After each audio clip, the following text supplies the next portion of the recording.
2019 के लोकसभा चुनावों में समाजवादी पार्टी के साथ गठबंधन कर चुनाव लड़ने वाली मायावती ने 2022 के विधानसभा चुनावों के लिए एकला चलो का नारा दिया है।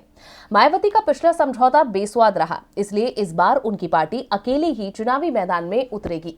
अपने इस फैसले के पीछे क्या कारण मायावती ने दिए हैं, इस रिपोर्ट में देखिए। बसपा सुप्रीमो मायावती ने कहा कि हम 2022 में होने वाले यूपी विधानसभा चुनाव में किसी भी दल के साथ गठबंधन नहीं करेंगे। बसपा अकेले ही चुनाव लड़ेगी। उन्होंने कहा कि हम जनता से गठबंधन करेंगे और प्रदेश में सरकार बनाएंगे। मायावती ने कहा कि चुनाव आते देख भाजपा ताबड़तोड़ सरकारी योजनाओं का शिलान्यास और लोकार्पण कर रही है। ये योजनाएं अभी आधी अधूरी ही हैं। जनता इनके झांसे में नहीं आएगी।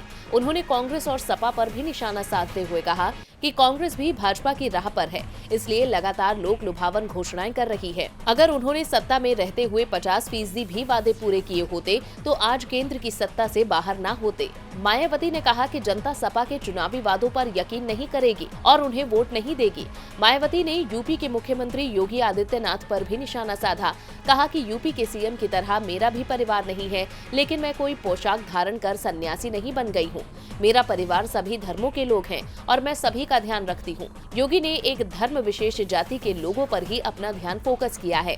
कहा कि अगर कोई मेरा भाई बहन व रिश्तेदार निस्वार्थ भाव से राजनीति में सेवा करने के उद्देश्य से आए तो इसे परिवारवाद कहकर उंगली नहीं उठानी चाहिए। मायावती ने कहा कि विधानसभा चुनावों में सपा और भाजपा ने अपनी स्थिति बिल्कुल साफ कर दी है कि दोनों हिंदू मुस्लिम मुद्दे पर ही चुनाव कराने पर आमादा है। दरअसल दोनों ही एक दूसरे के पोषक और पूरक हैं। बसपा सर्व समाज की पार्टी है और अपने उसी एजेंडे पर काम करेगी। सपा और भाजपा पर निशाना साधते हुए उन्होंने कहा कि दोनों के इरादे साफ हैं। कभी जिन्ना सांप्रदायिक और धार्मिक मुद्दों को उठाने का प्रयास सीधा सीधा हिंदू और मुसलमानों पर फोकस करना, और दोनों एक दूसरे को लाभ पहुंचाना चाहते हैं।